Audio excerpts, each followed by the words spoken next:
all right. Here we go. Right. All right. On tonight's episode, well, we've got actually a very special episode because we are doing our first full episode interview. So we're interviewing a Division One mascot, and everybody's super excited. Been working on this for a while, and we're just thrilled to bring it out to you. So joining us, conducting the interview is going to be myself, Red the Ram, Finn the Panther, Thanks for having me Psylocke back. is also in there. And then we've got Kane is going to be answering our questions. So without further ado, welcome everybody to the Jersey Tales, a mascot's take on sports. Sort of. Except for this episode, which is actually will be. So hey, we could be actually onto something. So Kane. So Yeah. Division One mascot. I guess we should technically say former Division One mascot. It has That's been true. a number of years since I have suited up and got the spirit out. But in our hearts and in our minds, the spirit never really leaves us. Especially if you get dressed up in fursuit, minimum of twice every month. Yeah. it's about the same, right? Right?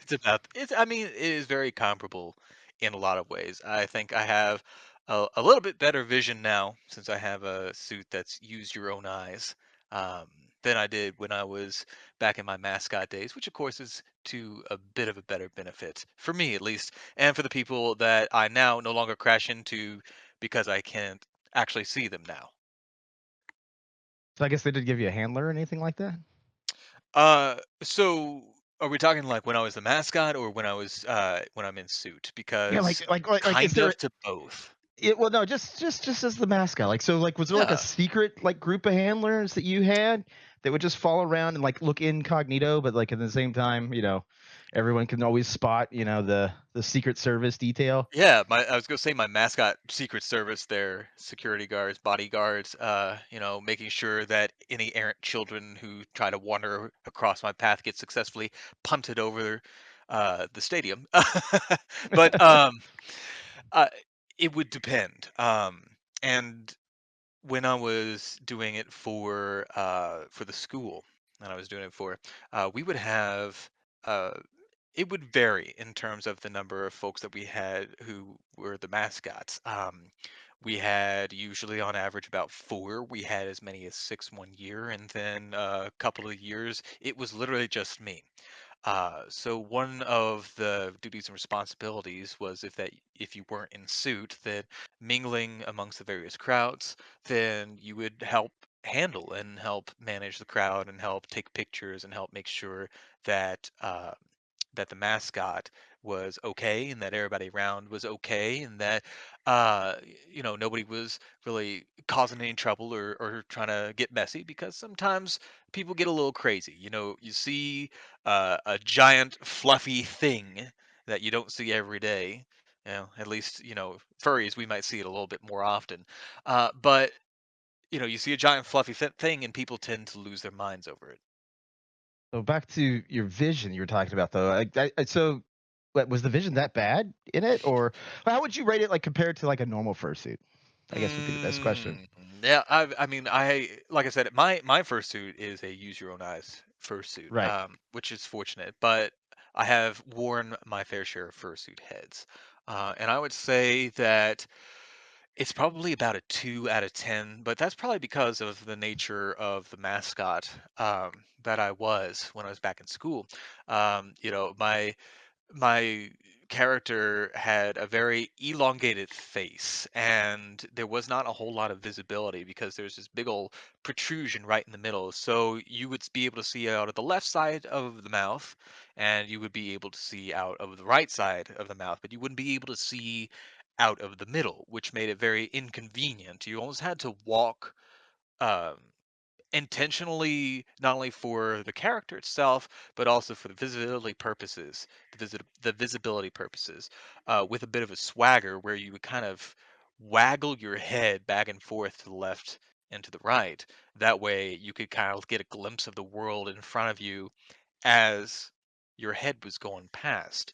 Um, so it was very difficult to see. It was very difficult to be able to move a lot of times, and you had to be very aware of where you were going and what you were trying to do, especially if you are running out of the tunnel with the team as they're coming out, and all the cheerleaders are carrying the flag, and it's a football game, and you're scooting on down the field because you're running out with the team, and you got to make sure that you don't go plowing into the goalposts, which had happened previously. It did not happen to me, but it did happen to one of our other folks who was a mascot. Went just right straight into that goalpost.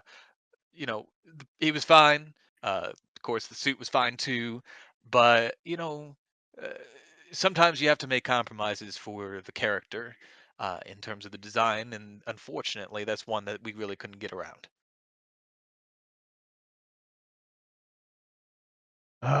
See, we've all sat around and racked up like all these questions that we wanted to ask. I just wanted to start us off with some pretty basic ones, but I know Sure. Sai had quite a list of questions. So Sai, why don't you ask one of your questions?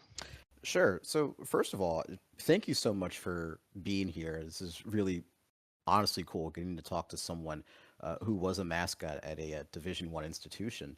Yeah. I'm just curious. Did you receive any like financial compensation while wearing it? Any kind of extra like stipend, or did they pay for room and board, or was this sort of like a you wear it for free kind of deal because you like to do it? If that makes sense. Yeah. So financial considerations. I was very fortunate in terms of not having to worry about getting a scholarship. I was already on scholarship at the school, and it wouldn't have applied anyway. It wouldn't have stacked, so it wasn't really missing out on anything. Um, this was really just an opportunity for me to engage in a passion, and to actually really engage in a little bit more furry stuff.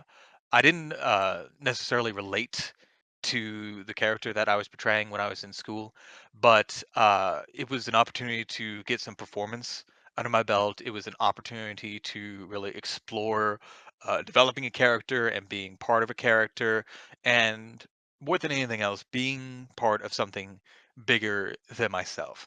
It's something that I thought was cool. It's something that a lot of people thought was cool. It was kind of an open secret uh, of the character and the fact that I was the mascot for the school.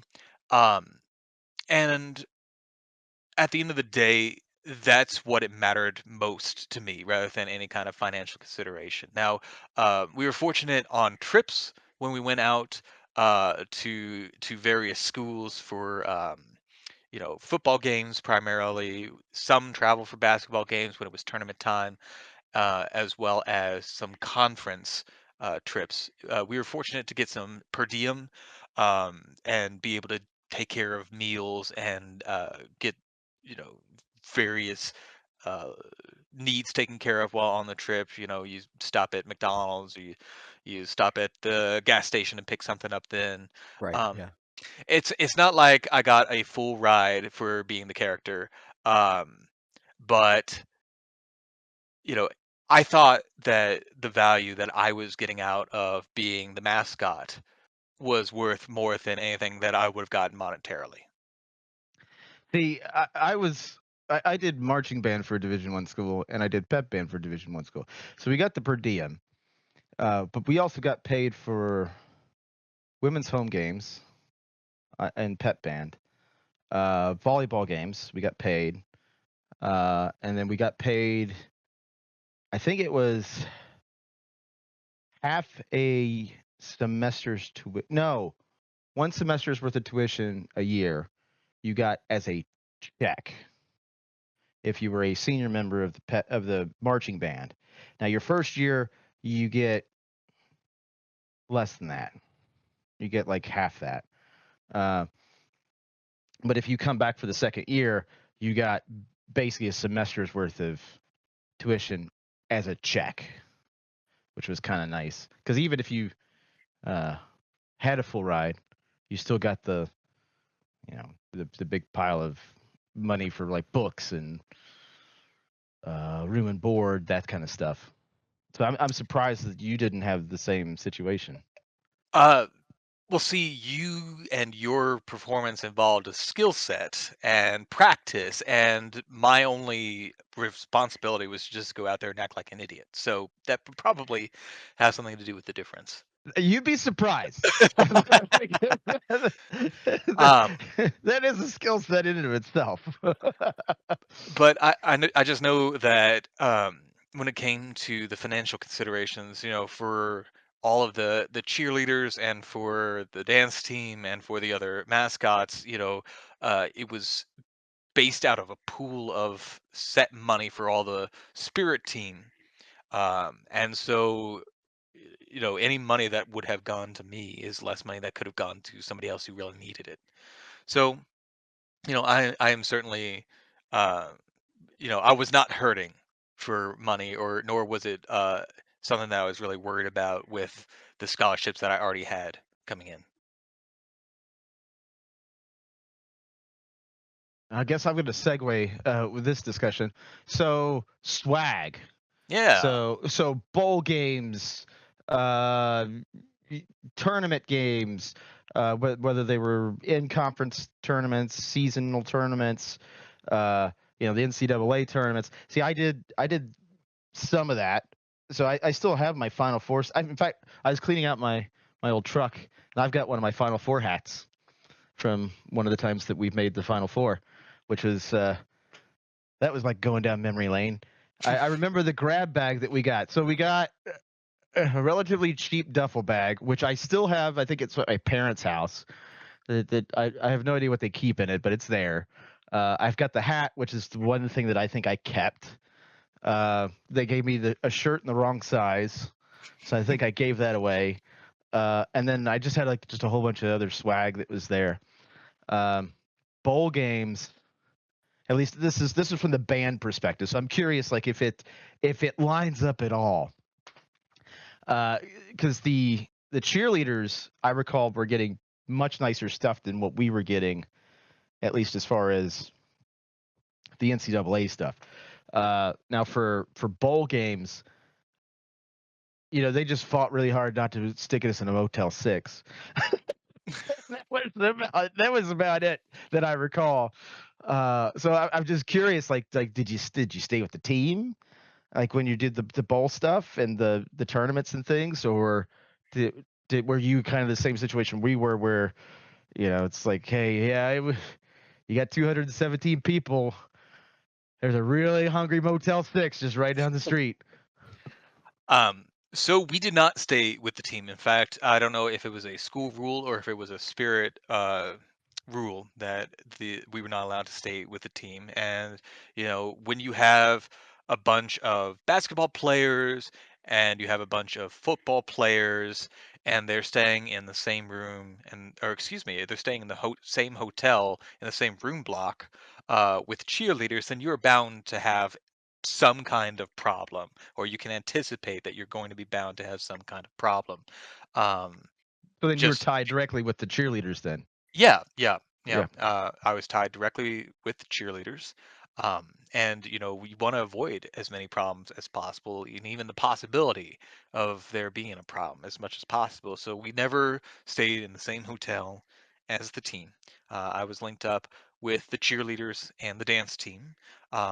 And as far as swag goes, uh, I often felt that not just me but the cheerleaders were and a lot of the support crew were kind of overlooked in a lot of instances. I thought we've got the best kind of swag from the school itself, but when it came to some bowl games, when it came to conference championships, it's not like we would walk into our hotel and there was chocolates on the pillow and champagne and a whole big goodie bag with an Olympic level quality of a free phone and a boom box and the Yeah. kind of stuff they Yeah. give out at the Olympic Village or anything of that nature. Well, because that's what we had during the Final Four. When we were there for the Final Four, we walked into our hotel rooms, and for each one of us that was registered, there was a duffel bag. There was this Final Four duffel bag. Mhm. Inside there was like hats, shirts.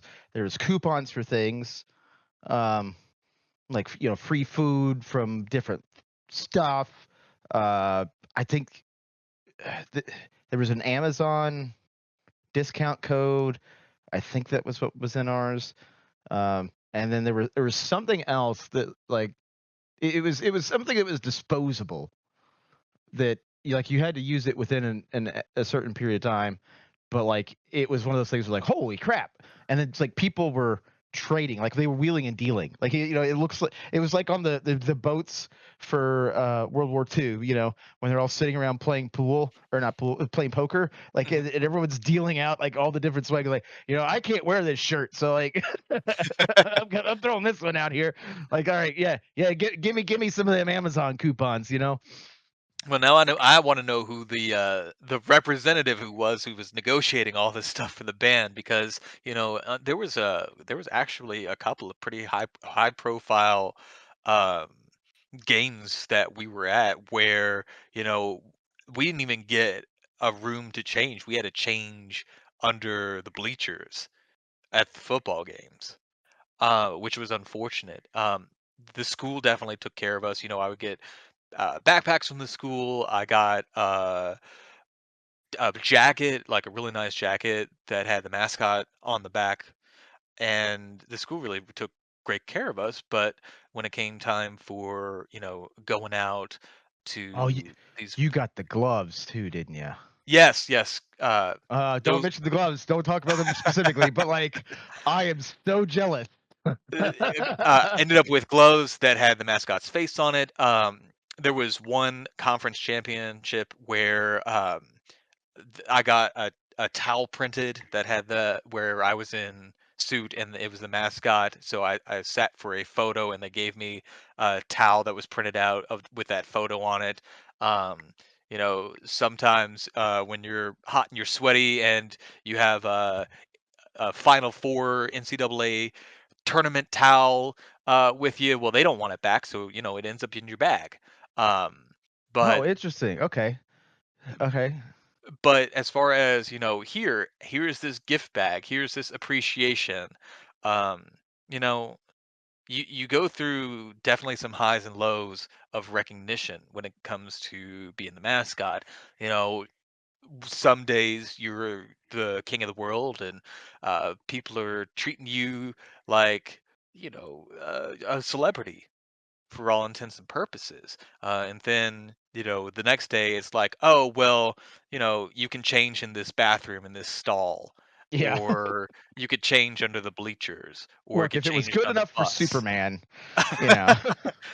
I think Superman might have me beat on dress time. I don't think he really had to worry about people walking in on him while he was, half dressed in He was in a suit. phone booth. He was in a phone booth. Well, this is in fact the year of our Lord 2025, and if they have any phone booths left, well, You probably then don't want to change it in I anyway. probably don't want to go in there. Yeah, because so the gift bag was actually given to us by the NCAA. Like that was like part of their partner thing program. Now at the time, like the players got really nice swag, and because we flew with them, and so and it was one of those weird runs where we weren't really expecting to make it to the Final Four when we did, Yeah. which it was one of those nice things where we weren't expecting to win a national championship that year, and we just happened to go that far. And so the pep band and even the players and stuff kind of got tight during that year, and so we'd hang out on the plane and stuff because we'd fly. Now I don't. Mhm. I think the cheerleaders were on our plane as well because it was like the one charter plane. Yes. Um, We could be on the plane, because I guess they would anticipate that nothing would go wrong, at least in terms of well, fraternization, well, on the yeah, because plane. there's also the boosters and everything else were Yeah. in different sections of it. And it's just a lot cheaper to fly everybody at the same time. But when it came to transportation, we had our own buses. And I Yeah, don't know we did how too. you all had arrangements with the NCAA, but we even though we were considered student athletes, we were not considered NCAA athletes. We weren't When we're considered athletes at all, but we were part of the package because like because we got tickets Yeah. to the games. Like even the Now we didn't get non. tickets either. Did you get tickets to the other Nope. team games? Mm-mm. No, Oh, but see, any that's because because you're with the cheerleaders, so you're on the court, yeah. so you have court side. Okay, so I guess that's the argument. Is like, hey, you guys get to watch the court side stuff. We stuck the band nerds up in the stadium, and because we have to give them seats, they're good for the round. So we were actually sitting there trying to figure out, and our band director comes out and goes, "Look, I have to tell you that you're not allowed to scalp the tickets." No, we did not get any kind of tickets.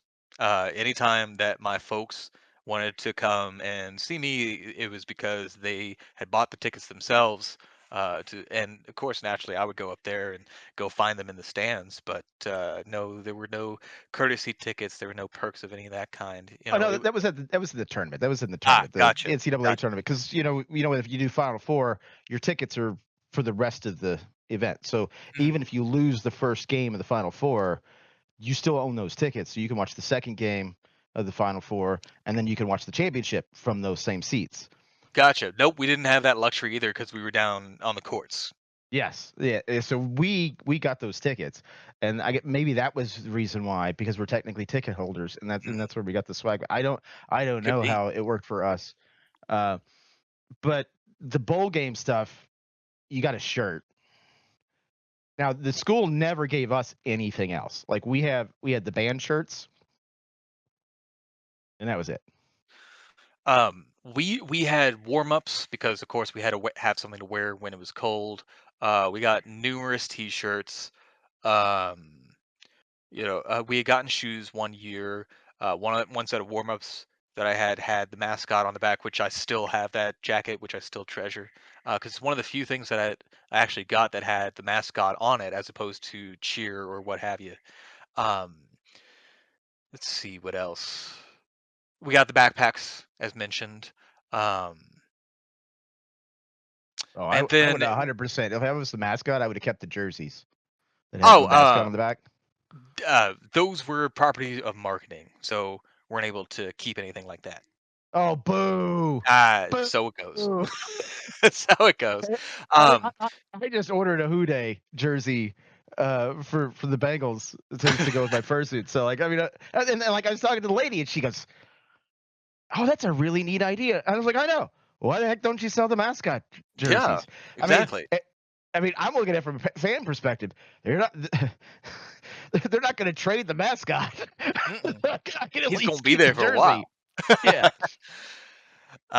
And then we would get T-shirts for competing for nationals. So we would compete as mascots along with the cheerleaders for their routines when they went for the cheerleading national championships. So we were part of the floor, the team on the floor, because if you had a mascot on the floor with you, then you would get an extra point when you were competing, at least for NCA, National Cheerleading Association, which I was a part of. That's cool. All right, Finn, I'm putting you on the spot. It's your turn to ask a question. Ooh, okay, my turn. So I think one of the interesting things that I always think about coming as a from a fursuiter's perspective is that I only get one. I mean, in theory, you can commission multiple ones. I don't know anyone who has multiple of the same exact suit, maybe different species of the same character. But long story short, my point is that part of what goes into my care routine of my fursuit is that I only get one. This is the one I have, so I got to make it last as long as possible. Now, when it comes to large universities, they have different resources, different pools of money allocated to things like that. So I was wondering if that was the case for you. Was there only one suit, or did you have different copies? If you had different copies, were there a good copy that you liked, a bad copy that, if it was in the rotation, you were dreading to wear? I'm curious about that. Sure. So, since you had to have multiple folks who would be the mascot, since you had some instances in which, you would have a game going on, but you might have somebody who is a big donor who's requested the mascot for a wedding or for a bar mitzvah, then you had to have multiple mascot suits in order to make sure, one, that for as many possible things that would come up, you would be able to have character at the events or at the games, but also for sanitary considerations. When you have something like a football game and you have to be there for tailgating and then you turn around and you're part of the march bringing the team into the stadium, and then you've got the run out for the team, and then you've got the first half, and then you've got halftime if there's anything going on in halftime, and then you've got uh, the back half of the game, then you've got logistically to swap people out. So we had about 3 to 4, and they did vary in quality. We would typically have a suit that would come in new, usually about each year, and we would just kind of rotate through. And I actually preferred a few of the ones that had been a little bit more worn in versus the brand new ones. I mean, the brand new ones are nice, and of course they have that brand new mascot smell. And it's fun to be able to be like, I'm the first person who ever put this on. um, but on the other hand, you get to know the features of a suit. You know which one has better Velcro. You know which ones have a tendency to pop. You know which ones have the better feet. You know which ones have the better tail. You know which ones have the better head. Um, so you get to know the suits pretty well over time. And when you have a new suit, you don't really know all of the quirks and the features of that suit as well. So, you know, we would rotate them through, but typically one person would hold on to one of the suits for a while. But as you go through, and as there are more people or as there are fewer suits, then they start rotating between different people, and then it's like, well, okay, now I have this one, so next time I'm gonna have to swap it out and get one of the ones that I actually preferred. That's Did you have to interesting. do? Would they? Oh, Oh, go go ahead. ahead. No, no, no, you go ahead. Okay, yeah, just one follow up. Would they do like a whole suit swap or would they swap different parts? Like, would you get in a new head if the body wasn't all that bad? Would you swap feet if everything else was good? I'm curious if they did like whole entire suit swaps or just piece by piece. Yeah, yeah, they would typically get a brand new mascot suit every year.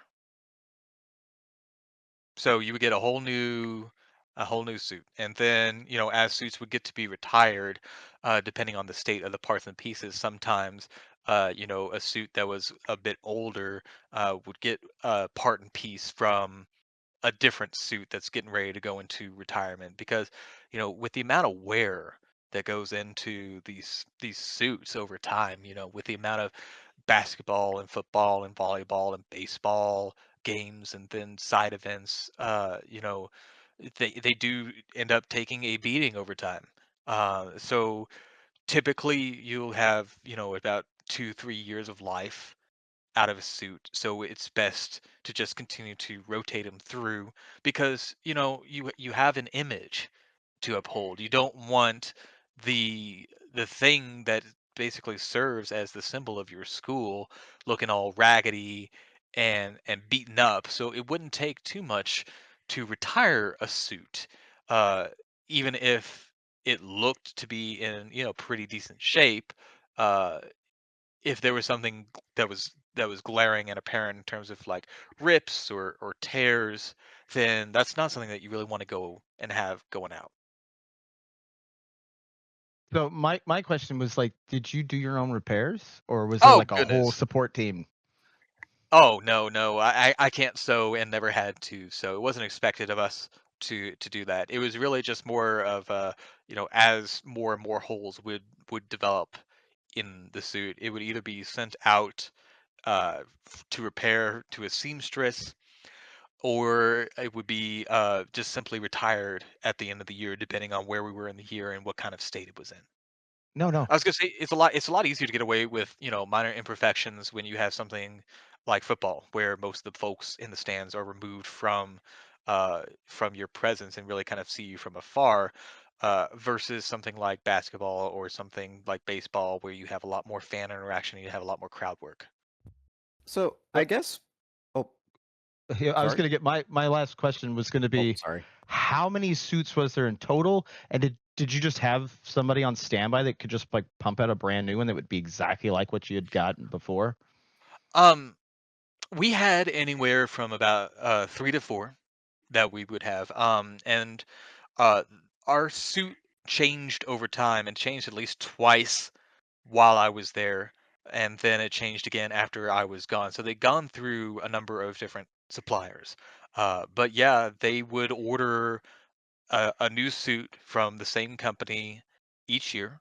So I was there for 5 years of mascot time, 5 years.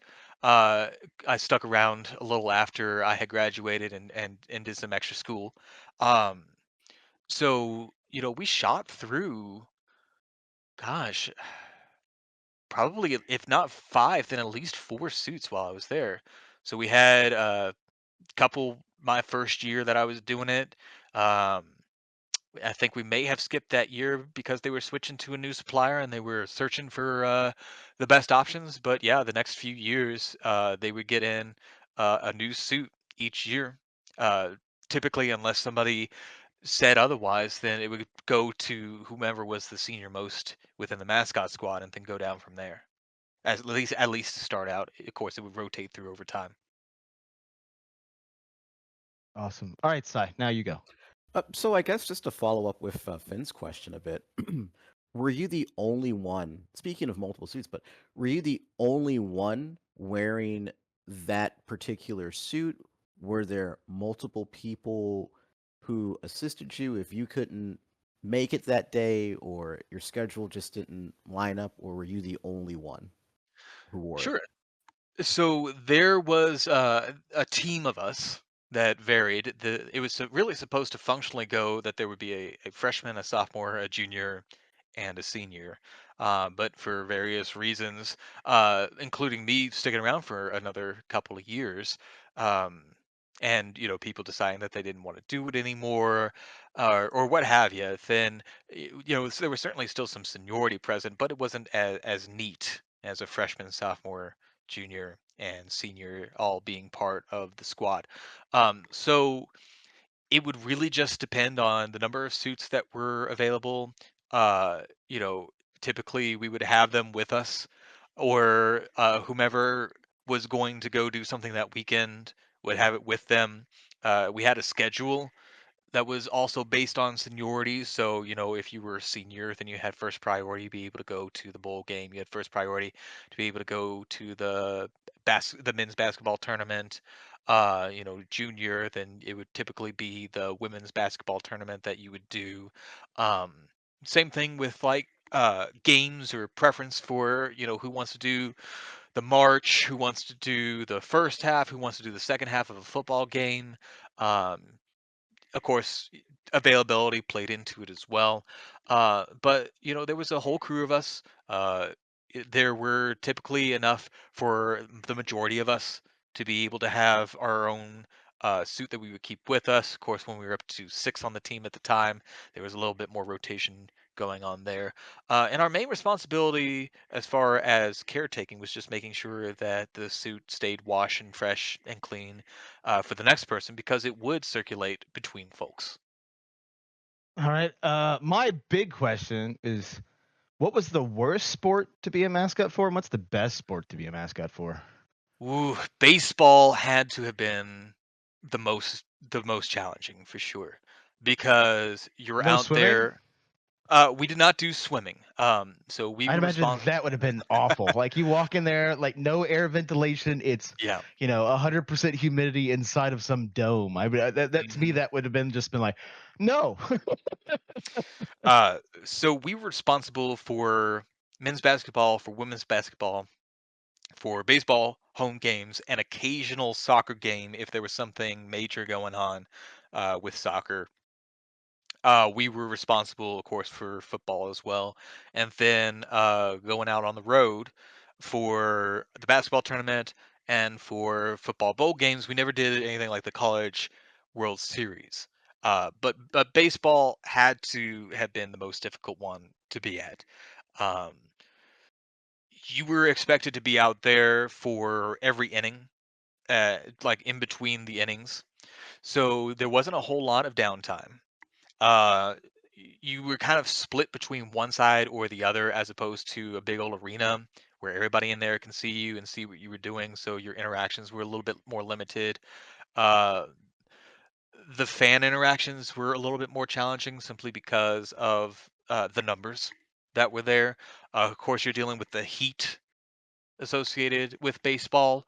Um, it, it was never a top priority for anybody to snag a baseball game. It was always much more preferred to be able to do a football game or a basketball game because you had a little bit more in terms of freedom and flexibility and able to go out and do crowd work or to do something silly on the sidelines rather than just kind of like dancing around on the top of a dugout between innings in the heat. Uh, there were also not great facilities at the basketball, or excuse me, at the baseball stadium. As opposed to an air-conditioned locker room that we would have with football and that we would have with basketball, you were in the back of a ticket booth, essentially. So you were Wow. surrounded by, a bunch of marketing stuff and promotional stuff. There wasn't a whole lot of room in there, and so it's just like, here is your chair, and here are a couple of bottles of water. Enjoy. We'll see you at the I, next. I am surprised at that. Like that blows my mind. I would have thought that the baseball stuff would have been top notch, especially and same thing with soccer. Like I thought that surely the soccer stuff would be right up there because I imagine that uh like your stadium's got to be fairly new, right? Your baseball stadium. So the baseball stadium was definitely there when I was there.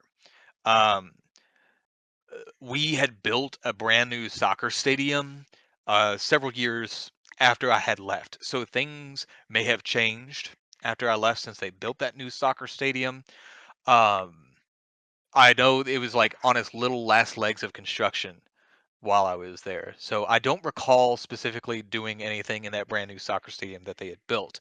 But at the time, uh, the soccer teams just were not seen as a top priority for having the mascot at.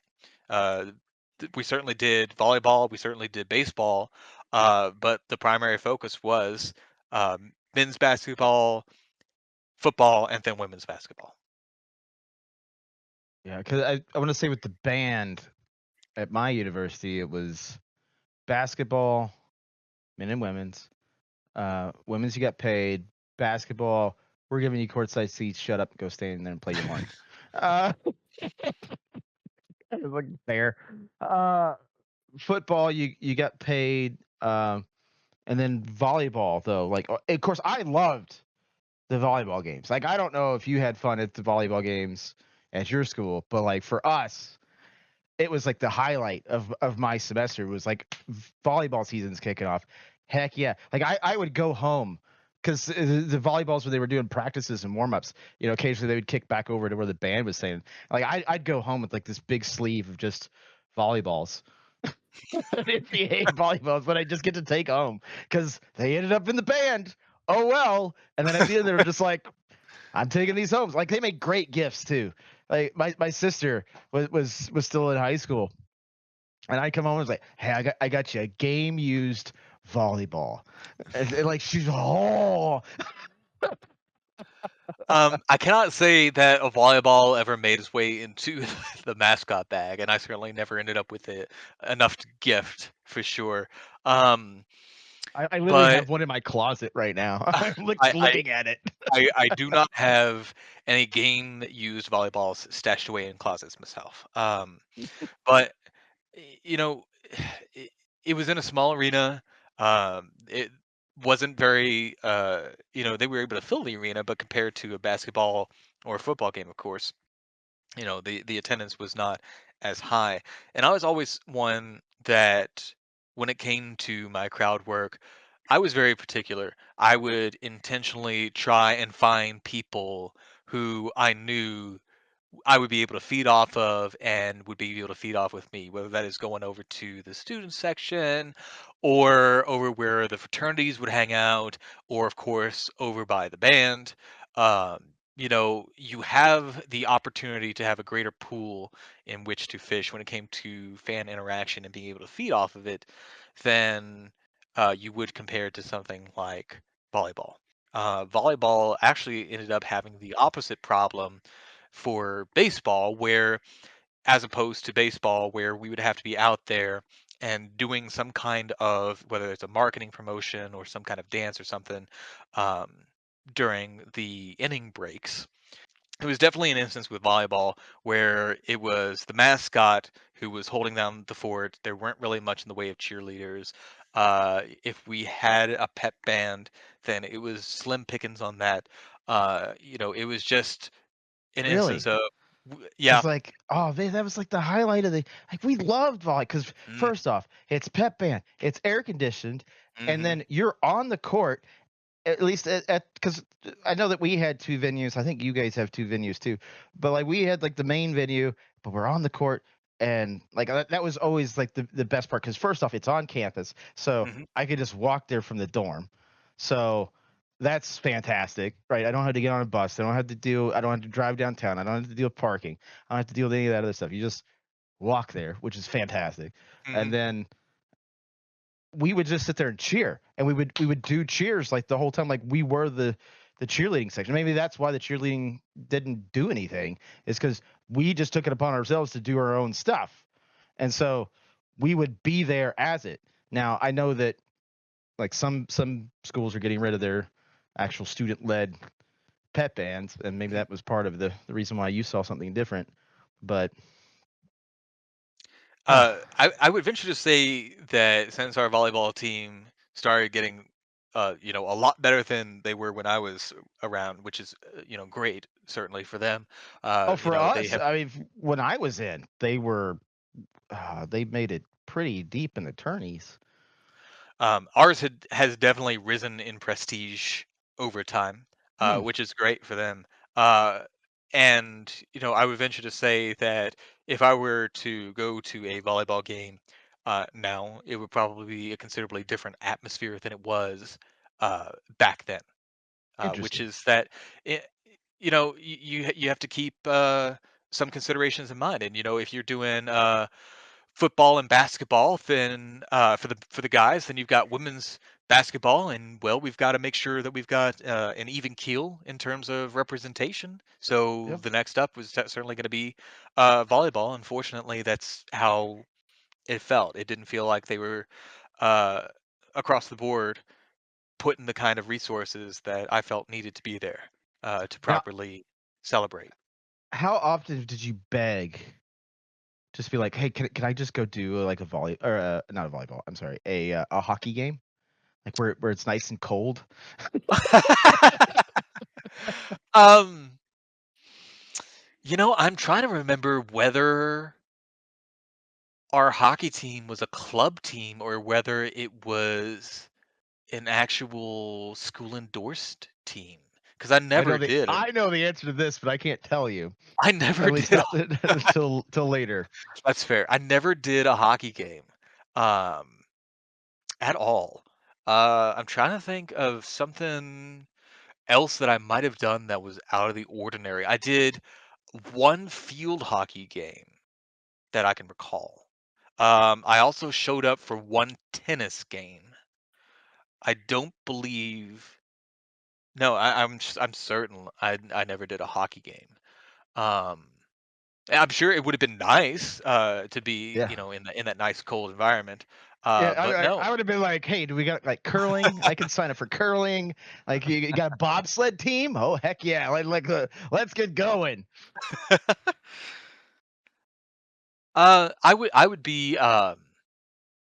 I would be usually the first one to go for, if somebody's having a wedding or if somebody's having a bar mitzvah and they're a big donor and they want the mascot to show up, I would usually volunteer for that.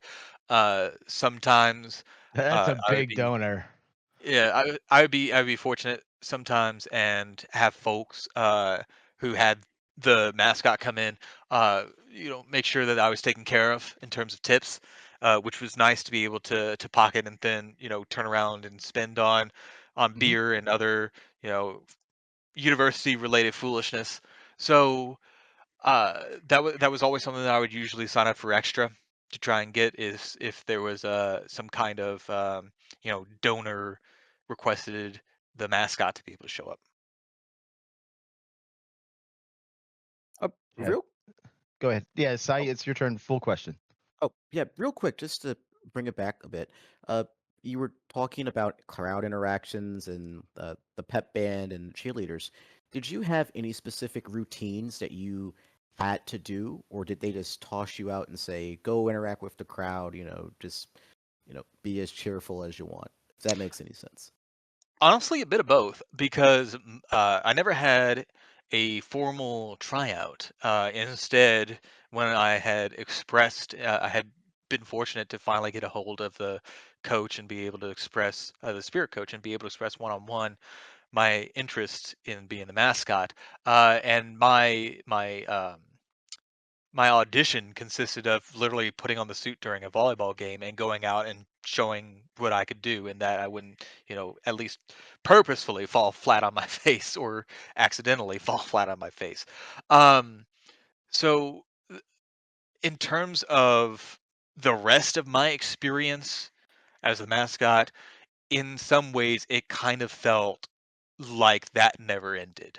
Uh, a lot of what would do, I took it upon myself to be able to put into practice. So our dance team had some routines that they would do pretty consistently to different songs at different points in basketball games, and I literally just watched them and watched what they were doing and learned their routine. It was a rather simple routine, but I learned it because I wanted people to be like, "Oh, shoot, the mascot is down there and dancing with the team. Oh, isn't that funny? Oh, isn't that cute?" Um, so it was kind of a point of personal pride that I wanted to learn these techniques. We did have mascot camp, and we had that every year. It was uh, I hope that like everyone that's listening right now, ears perked up, and was like, "Wait, do they Mascot camp. a yes, mascot camp?" yes. Um, but it Because was that very sounds amazing. That's all I'm saying. So it was on the beach. It was in a hotel on the beach. It was part of the cheerleaders and the dance team and everybody who was part of the NCA, National Cheerleading Association. It was put on by them. Would go down, and it would be cheer camp and dance camp and mascot camp. And as you might have guessed by now, I did mascot camp, and did it all the years that I was doing character work. So it was good in terms of the generalities of character movement and being big and developing what your character would do in different sets of circumstances to be able to meet other folks who were within the surrounding area, whether they were part of your conference or whether they were outside of it. uh, the problem is that it's on the beach, and it's in the middle of summer. It's in August, and it's hot, and so you're dealing with, a literal beach atmosphere while you are in a giant fluffy suit.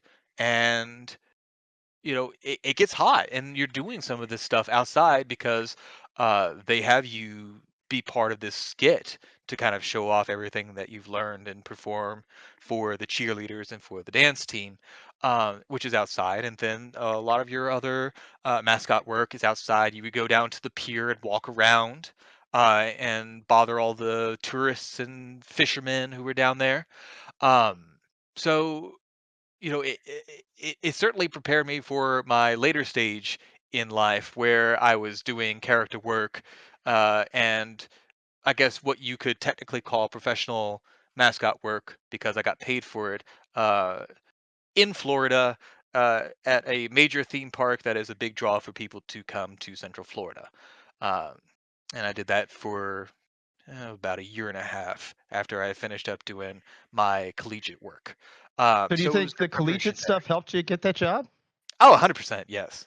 Yeah. 100% Okay. yes. I was able to take all of the stuff that I had learned through mascot camp. I was able to take all the stuff that I had taught myself and taken the initiative to teach myself because, while they would go over some of the basics and the generalities with you with mascot camp, that can only really take you so far when it comes to the specifics of uh, the cheerleading cheers and the dance team moves. You're either going to learn that on your own or you're not going to learn it at all.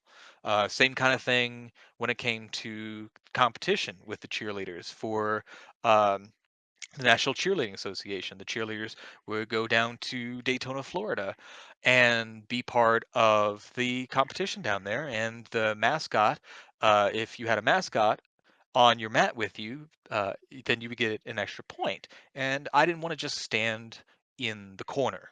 If I was going to win a national championship with the cheerleaders, then I was going to do something meaningful to actually earn the rings and not just stand on the sidelines like a goof and just kind of bounce around a little bit.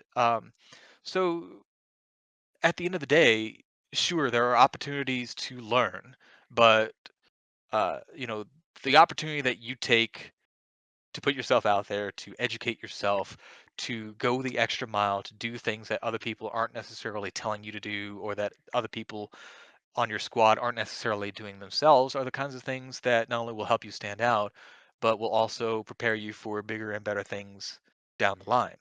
So yeah, we certainly had our fair share of routines, but it's not like we had a crash course that would really educate us until we got to uh, it was time to consider national championships, and then you were really just kind of like thrown in there and told more what to do than taught what to do, if that makes sense.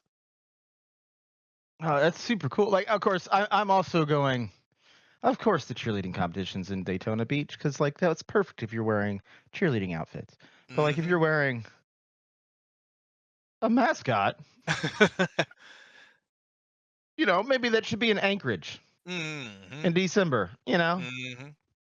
Well, we were fortunate that the first half of it, where they did preliminary work, was all inside.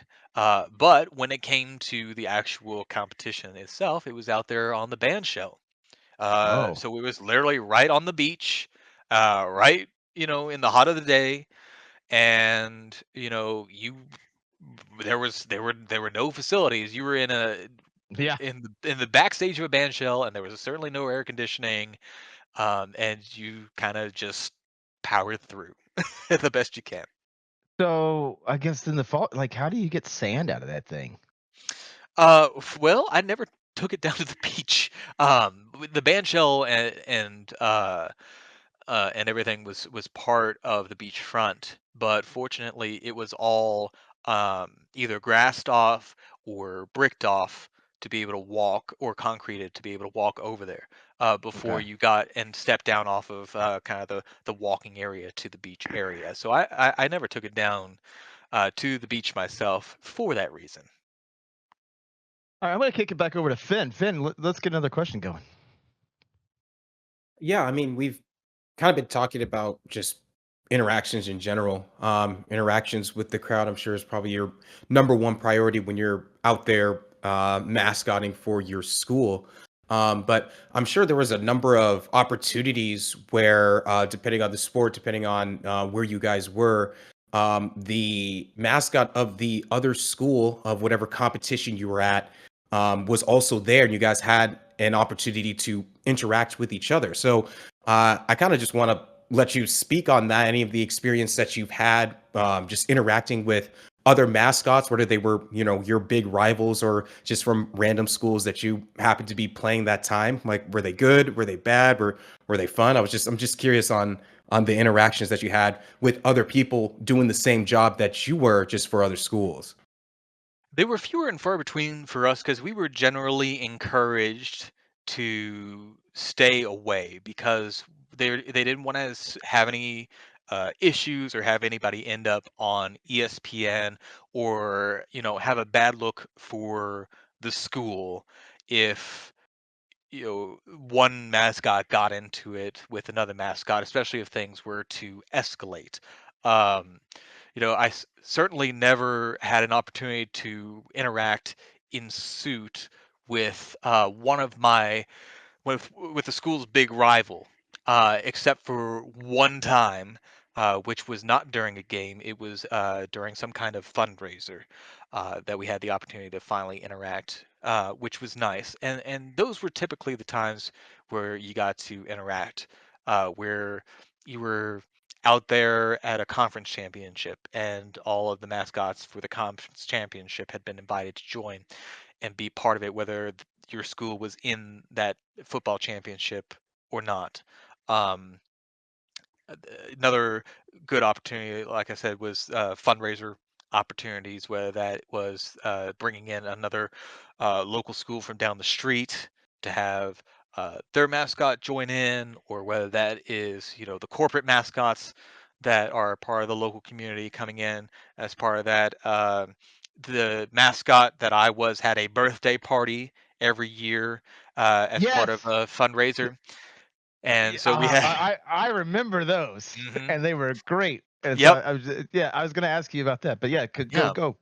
So you would have, the salon, the local salon that's part of a chain would have a mascot costume. The local pizza parlor would have that was part of a chain would have a mascot costume. Insurance company would have a mascot costume. Um, in my later time, when I started doing some charity volunteer work, I actually got to step into some of those mascot costumes, which means that I can now legally put Wiener King on my resume. Um, as having been the Wiener King. But those were the best opportunities to interact with some of the other mascots. That and of course mascot camp, where we were all together. There were a handful of instances that I can recall where there was a mascot that I had known previously. I knew the person who was in the suit, um, and we were able to have talked out beforehand, meaningful interactions, whether that was at a home game or whether that was during a bowl game. They had been few and far between, and we had always talked about before. Okay, we're gonna do a play fight where you will win on your side, where your cheering section is, and then we'll do a play fight on my side where my cheering section is, and of course I would win on that side, and then the other mascot would win on the other side. I was always careful to make sure that there were no cameras around, as far uh, as like actual television cameras or cameras that would be putting what we were doing up on the jumbotron. This was not certainly in a time that was before smartphones, but this was before smartphones really got good. So we're talking like mid 2010s or so. So you were fortunate in that, like, what people were carrying around with the could snap some selfies or something that was pretty close. But if they're up in the nosebleeds, they're not going to be able to really catch what you're doing on camera very well if things were to go wrong or if it were to look out of hand. Um, so I always appreciated and valued the times that I got to really interact with the mascots simply because they were so few and far between. Um, but I always found that the best opportunity to interact with another mascot was when that mascot was just as passionate about about the craft as you were. Uh, there were some instances where you had somebody who was on a mascot squad and they were stuck doing it because they were a backup for the cheer team, or Right. they just Yeah. cared about being at the game and that was their Hmm. main priority, or they just did it because they thought it would be fun, or that they were like the coach's kid or something. And so those kinds of folks aren't going to bring the same level of desire, of want, of passion, of quality to the interactions. They're not going to be the ones who are going to care about doing skits or, just having a really meaningful set of interactions for the fans. That's not what they're there for. Um, which is unfortunate because there are only so many spots. There are only so many folks who can really do it. So if you aren't there for the right reasons, then you're just taking the spot from somebody else. And, you would have had somebody like me who really wanted to do it, not just to, explore a furry side or to try and be a part of a sports culture that I never would have been able to be a part of otherwise, but someone who really cared about representing their hometown and representing their school and representing the character to the best of the possible ability, and who really wanted to go above and beyond, knowing and appreciating the opportunity that they Yeah, had. that's pretty awesome. All right, so I want to ask about fan interactions. Sure. I want to know your best and worst fan interaction. And you don't have to give like specifics if you think it's going to give it away, but like if they're like pretty funny, yeah, that would help. Um, I almost dropped a baby. So for whatever reason, Was it str- football shaped or basketball shaped? it, wa- it was baby shaped. Um, But for whatever reason, especially at tailgates, there must be some reason. I can't think of what it might be, but for whatever reason, people get a little squirrely during the tailgate. And Oh, they, I know what that reason is. um, and so they do things that you wouldn't normally do, like hand your child off to a total stranger who is dressed in a funny furry costume. That can't So see and has poor dexterity with fingertips. yeah, because again, giant mound in front of my face. Yeah. And just it's just not a good time for anybody. So, I don't expect there to be plopped, a small living human creature in my arms when I am walking around the tailgate. Yet, nevertheless, there are parents who insist upon being like, "Here, hold the baby," and I'm just like, oh, cradling this strange infant now in my arms while the parents gather around to take a photo that will certainly go on the Christmas card. Um, but it's never Oh, really I mean, hey. 100%. Like It's never. I have gotten those Christmas cards from people. Now, granted, they're my rival school, so like I get the UK fans, which I mean they're just nuts. If you've never met anybody from that side of the fence, but I like, don't know if I've ever met anybody from UK, but I may have. It's certainly possible. but like they just take it to a whole extreme, and it just becomes anyway. Like the guy have a mural. I went to a cousin's house, and he had painted a mural of their basketball arena on his wall, Hmm. hand painted, Hmm. and paid money to get pictures with their mascot holding the grandbaby. Yeah, but we were actively discouraged for obvious safety reasons. The fact that I'd we can't imagine. the fact Yeah. that we can't see, notwithstanding, from taking someone's child, but they would regularly, without warning, just like dump this infant into one of our chests, and then it's just like, oh, now I have to just like awkwardly hold and make sure, because you again, you have gloves on as well, and just make sure that you are supporting this child as it should be supported, um, and making sure that the child does not fall, because that's a lawsuit. Um, Dogs were always preferable to babies, because you didn't have to worry about the dog being thrust necessarily into your non-awaiting arms. So I always appreciated when folks would bring their dogs to the tailgates and be able to interact with the dogs then. Um, Worst was when I had gotten a beer dumped on me by someone who was, we were at an away game, and I was up in our section, but there were a couple of folks from the opposing team who were also in that section. And again, I cannot see, so I did not realize that I was taking a photo with someone who was in full decked out rival school regalia, because the colors were pretty similar as well. Um, and that person then now thinks that they're going to be funny, and of course is old enough to have bought these tickets themselves and old enough to have known better. This was not their student section, this was our general away section, and decides that he's going to be funny and start pouring his beer on the top of my head. And of course, I can't feel it, but I start smelling it and start hearing something running down the side of the head. Uh, so had to go back to the locker room after that one. Was not a happy camper. It is one of the few times that I have ever actually shoved someone while I was in character. Um, just not just to try and get away from this person, but just because of the sheer audacity of what this person was doing, and Oh certainly yeah. was 3 times the age at which should have known better.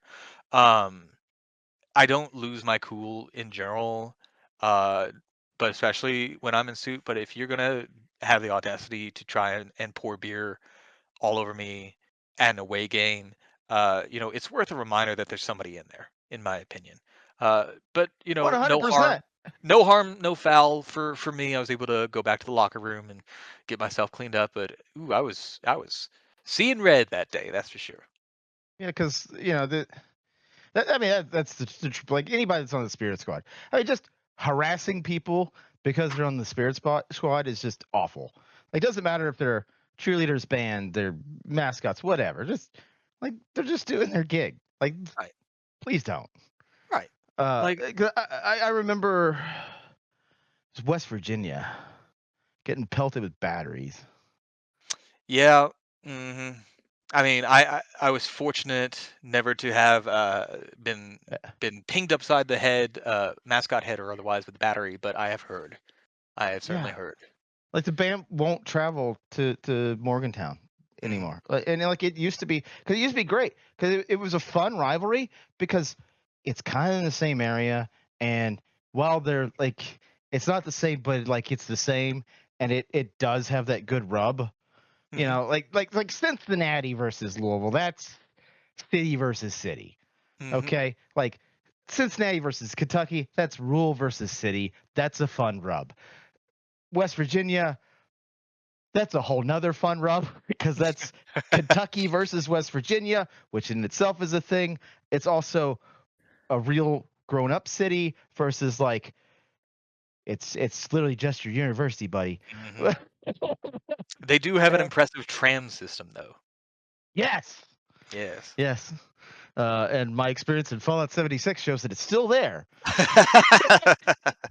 after the bombs fall eventually. But oh yes. All right. So that was your worst fan experience. I guess that's some of your. Did you get your best in? um, I would say the best, besides being able to pet the dogs, uh, Oh, that's got to be great, yeah, right? yeah, definitely.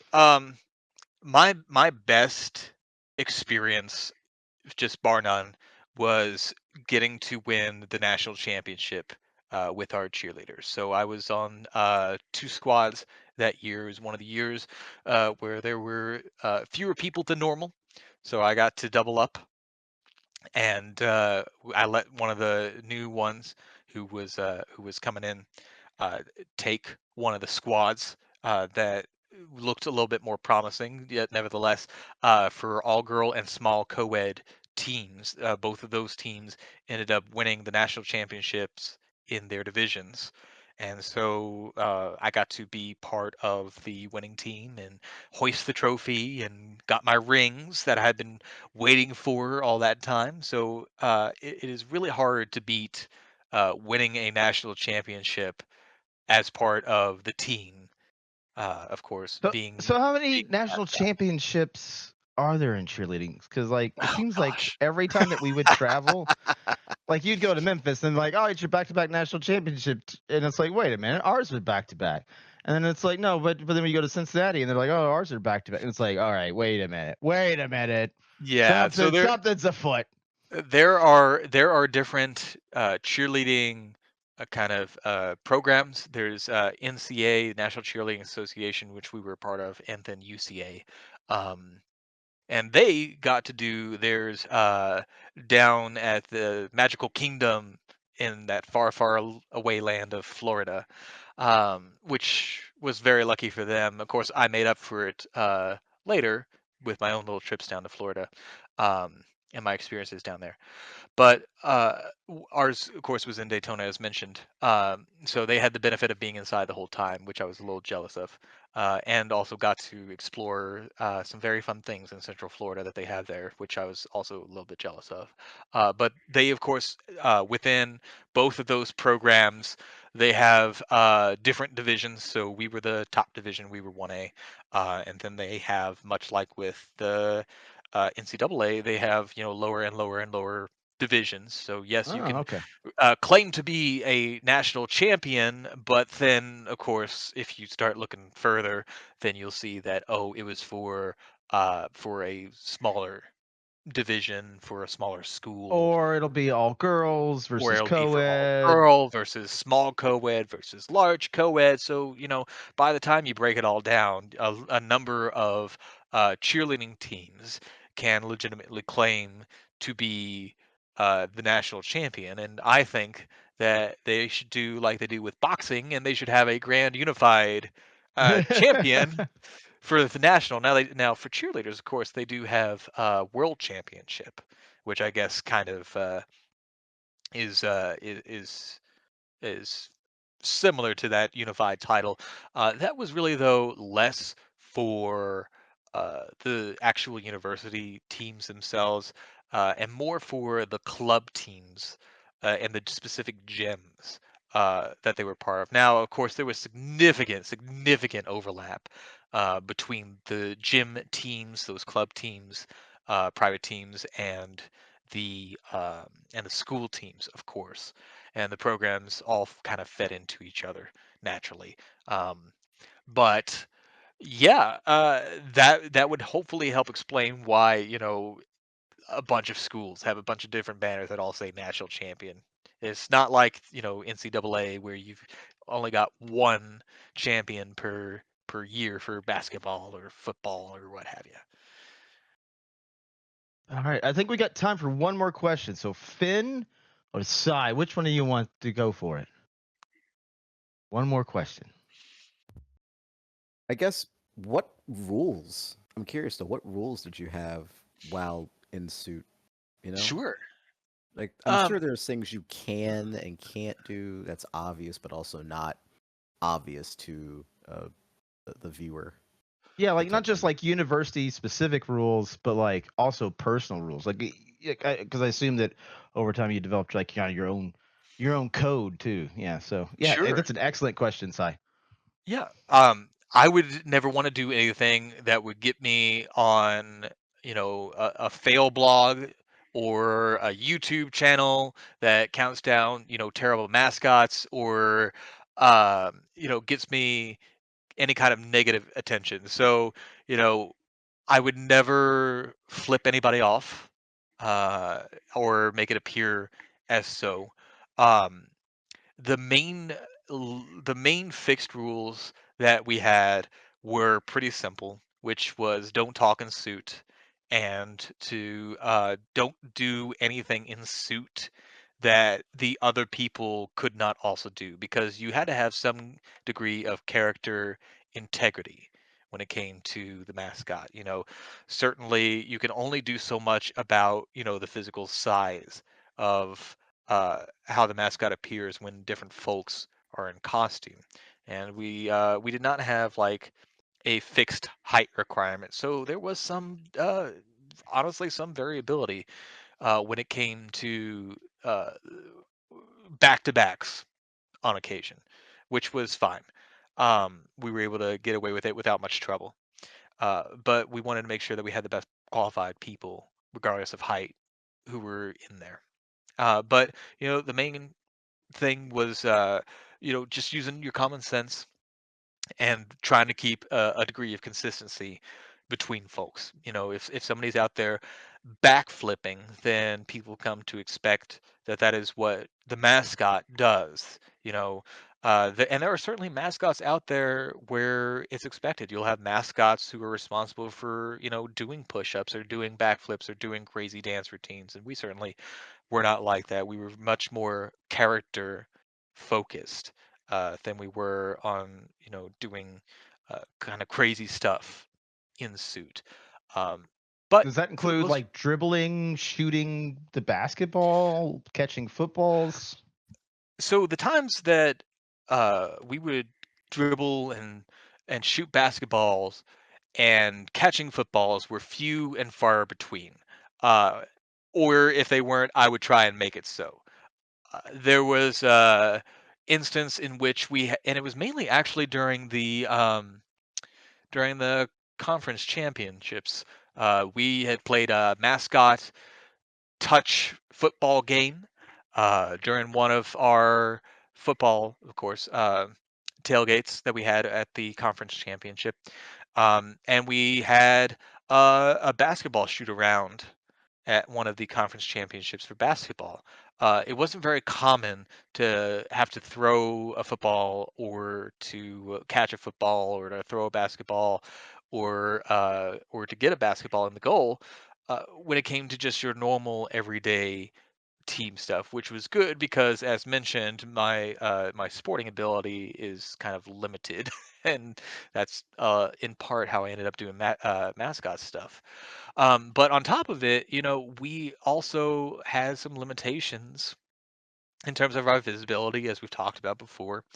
So it was certainly easier to throw uh, a basketball and try and get it in the hoop because the basketball hoop's pretty fixed um, versus trying to catch a moving football.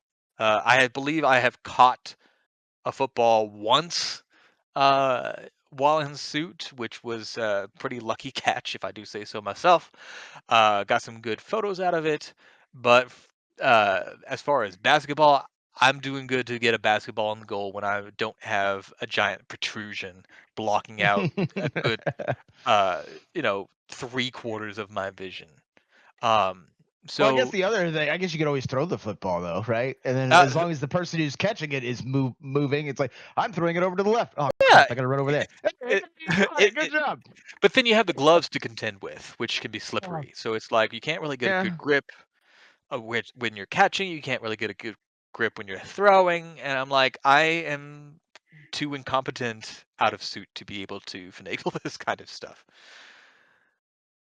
Yeah, I mean, thanks so much, Kane, for like doing this. Like, this is so great because like you answered, I'm pretty sure all the questions that we had for you, at least one way or another. And I mean, I hope you had fun at least. Yeah, it was a thrill. I'm glad we got to do this. It was certainly great to be able to share a little bit more about the good old glory college days. So thank you so much for having me on. Yeah, this is tons of fun. I'm sure we'll have you back.